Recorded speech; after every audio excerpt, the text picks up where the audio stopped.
filosofía, lo que hemos visto es que ha habido principalmente hombres filósofos, no mujeres filósofas, como es el caso en el occidente, y por muchos siglos la educación y la filosofía era una ocupación centralmente para los hombres, y es bastante reciente, en realidad más o menos al mismo tiempo que el derecho al voto, el derecho a la educación por parte de las mujeres, que las mujeres han ingresado en el campo de la filosofía. Es un acontecimiento muy reciente, increíblemente reciente, y de alguna manera uno podría pensar que podría ser como una especie de contradicción de términos, ¿no? Una situación un poco paradójica o ambigua, eso de encontrarse en una condición de existencia siendo a la vez mujer y filósofa. Digamos, si miramos a la historia de la filosofía, vamos a encontrar que esto puede aparecer como una contradicción. Y en ese sentido, digamos, podríamos asociarlo a una situación que muchas veces se ha, digamos, denunciado como una forma de violencia hacia la mujer, una violencia en Occidente, en todo caso en la historia de Occidente, y no solamente de Occidente, donde se le ha hecho una violencia social a la mujer, en el sentido en el que se la ha discriminado y se la ha sacado de los ámbitos de la educación y de la política, pero también, obviamente, del acceso al saber, es decir, su relación al conocimiento y al saber como un lugar problemático para la mujer, una relación bastante problemática entre lo que la mujer pueda no solamente ser un objeto de estudio, sino también un sujeto que estudia. Entonces, en ese sentido, es que es un acontecimiento muy reciente, y que yo creo que una de las experiencias cuando uno vive esto y uno se acerca a esos textos de los grandes maestros que pueden enseñarnos cosas increíblemente interesantes, es al mismo tiempo encontrar en varios de ellos unas fórmulas misóginas, unas fórmulas digamos, que realmente han dado argumentos y sustento a esa discriminación sistemática de la mujer a lo largo de la historia. Es decir, que considero que la filosofía tiene una carga, una responsabilidad, digamos, hay una responsabilidad y una deuda histórica de la filosofía para con la mujer, que debe ser restaurada o saldada así, de alguna manera. Entonces, eso es lo que creo que se logra suceder esencialmente en el siglo XX y en lo que vamos del siglo XXI. No comienza en el siglo XX, empieza mucho antes, ya desde el movimiento sufragista, con personajes muy importantes como Olympe de Gouges o Mary Wollstonecraft, que no solamente, digamos, lucharon por los derechos del hombre en un sentido universalizante, pero que tenía como punto ciego el lugar de la mujer, sino que hicieron unas vindicaciones desde la posición de la mujer. Entonces, desde el principio, digamos que la historia del aparecer, de cómo emerge la mujer políticamente, está muy ligada también a un ejercicio de pensamiento crítico, y yo diría a la constitución o el inicio de una filosofía en femenino, una filosofía de la mujer para la mujer, que reivindica ese lugar de la mujer en la política, en lo social y en el saber. Entonces, vivir una vida filosófica desde la posición de mujer me parece a mí que implica tener un conocimiento y una conciencia de eso. Y en la práctica pedagógica, en el trabajo de investigadora y en el trabajo de docente, también poder explorar con los estudiantes y también en el trabajo de investigación, mirar todos esos lugares donde emerge ese primer discurso de la mujer, ¿sí?, que supera, digamos, un horizonte en el que el problema era abordado en términos solamente de querellas de los sexos o de órdenes preestablecidos de qué rol le corresponde al hombre y qué rol le corresponde a la mujer. Entonces, ahí es donde yo pienso que la investigación filosófica y también la práctica pedagógica, es decir, cómo estructuramos currículos y qué tipo de prácticas tenemos en el trato con estudiantes, ahí es donde podemos hacer las cosas de una manera distinta a como se hizo por más de 25 siglos. Amalia, retomando esta alusión a la deuda que tendría la filosofía con lo que hacen las mujeres, lo que han hecho las mujeres,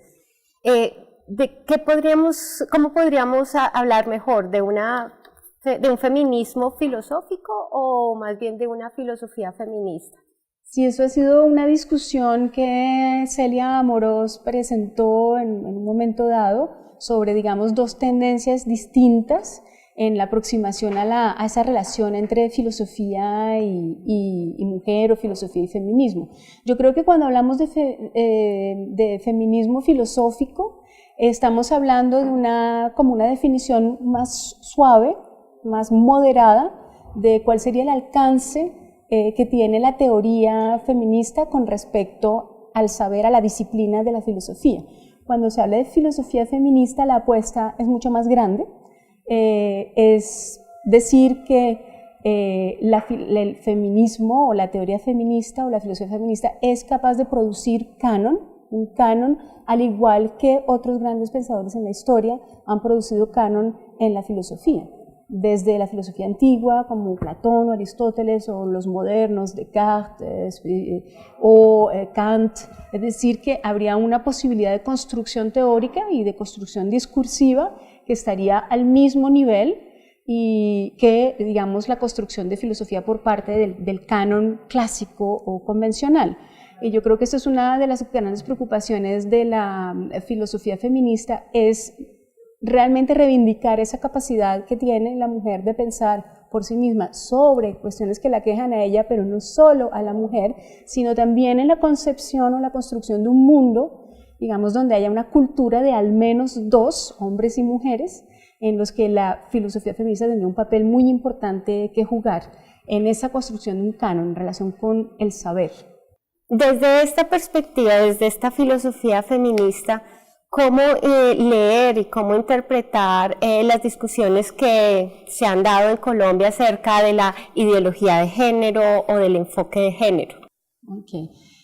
Sí, muchas veces yo creo que se genera como una confusión en cuanto a las distintas categorías que existen. Por un lado, como decíamos, por ejemplo, el feminismo, por otro lado, los estudios de género y lo que recientemente se denunció como una ideología de género. Yo creo que una distinción muy importante que hacer entre, por ejemplo, teoría o estudios feministas y estudios de género es que en el caso de los estudios feministas o la teoría feminista, el objeto central de estudio es la mujer, sabiendo que esa categoría ha sido desde el inicio de la historia del feminismo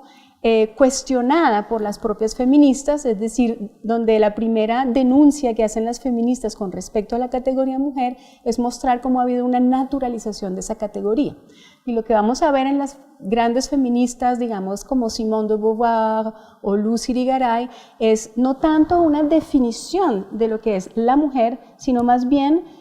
la pregunta, es la formulación de la pregunta, presentar a la mujer como una pregunta, algo sobre lo cual debemos preguntarnos y problematizar ante todo esa naturalización que se ha hecho de ella, que es cuestionar, digamos, ese supuesto esencialismo, ese origen biológico, una esencia que la diferenciaría esencialmente de cualquier otro ser. Mientras que en el caso de los estudios de género realmente está enfocado a pensar las distintas identidades, las identidades diversas, que no solamente son las de la mujer incluso problematizada, sino también las de los hombres, las de los jóvenes, las de personas con distintas orientaciones sexuales. Entonces yo creo que la cuestión con los estudios de género, por supuesto, sí es cuestionar también esa frontera, digamos, entre lo natural y lo cultural, en lo que usualmente se llama el sexo que sería dado supuestamente biológicamente y el género que sería supuestamente construido socialmente, para mostrar que desde el inicio incluso las categorías que pensamos que son biológicas han sido construidas histórica y socialmente, pero el objeto central no es aquella identidad que usualmente se le asigna a las mujeres, sino que es mucho más amplio y abarca a hombres y mujeres y a distintas personas con distinta orientación sexual. En el caso de lo que llamaron en un momento dado aquí en Colombia ideología de género, como una forma de crítica o denuncia, como una reacción a algo que se estaba tratando de implementar en dos lugares muy neurálgicos, precisamente para el orden, digamos, social, cómo se piensa que se puede reproducir ese orden o conservar ese orden, o cómo se podría modificar y reformar, pues tuvo que ver esencialmente como con dos escenarios, dos ámbitos distintos recientemente. Uno que fue el de los acuerdos de paz,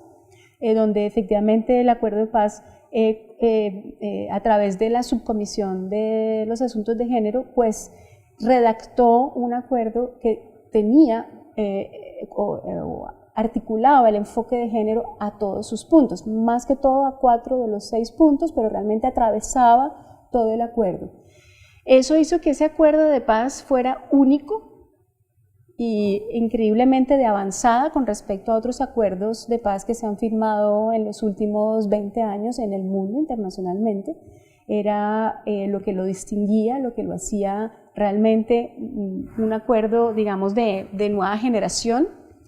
Y eso fue cuestionado porque se pensaba que se estaba implementando a través del enfoque de género lo que se estaba denunciando como una ideología de género, una cuestión en la que lo que se estaría sembrando es un caos, un desorden, principalmente entre los roles que por naturaleza o por la moral se le ha asignado al hombre y a la mujer, es decir, en el sentido en el que las parejas deben siempre conformarse de acuerdo a un respeto por esa diferencia sexual y por esos roles, es decir, las parejas y las familias deben ser todas constituidas por hombres y mujeres, no deben haber parejas del mismo sexo, etc.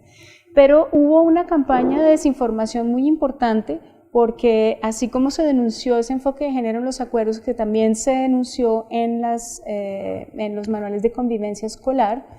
se hizo bajo unos argumentos que no eran verídicos, es decir, que se estaba denunciando algo como si estuviera generando una confusión en categorías que deberían ser inamovibles, de esa distribución de roles, de esas normas que deberían respetarse porque han sido impuestas por la naturaleza o por un Dios, y que entonces esto iba a venir a corromper a la sociedad colombiana si no se respetaba, digamos, esta asignación de roles que naturalmente o divinamente se habían acordado. Esto realmente no es así. Lo que el enfoque de género trata de defender en todos los casos, sea en el acuerdo de paz en Colombia, sea en los manuales de convivencia, lo que trata de garantizar es la equidad, lo que se llama la equidad de género, es decir, la equidad entre todas las identidades que constituyen una comunidad civil en un momento dado. En una comunidad donde las personas tienen derecho a identificarse con lo femenino, con lo masculino, a interpretarlo de distintas maneras de acuerdo a sus ideas, a sus concepciones, a sus emociones, a sus afectos. Y es, digamos, garantizar de alguna manera lo que consideramos son los derechos ciudadanos dentro de una democracia, lo que debe propender un enfoque de género, o una interseccionalidad donde miramos asuntos que tienen que ver con el género, pero también con la raza, o con la edad, o con el origen social. Lo que siempre promueven y lo que siempre intentan garantizar es que se cumpla una equidad que existe en todas nuestras, digamos, en la Constitución y en todos nuestros documentos jurídico-políticos que permiten que vivamos en democracia y que podamos transformar, digamos, las sociedades para tener cada vez más democracia.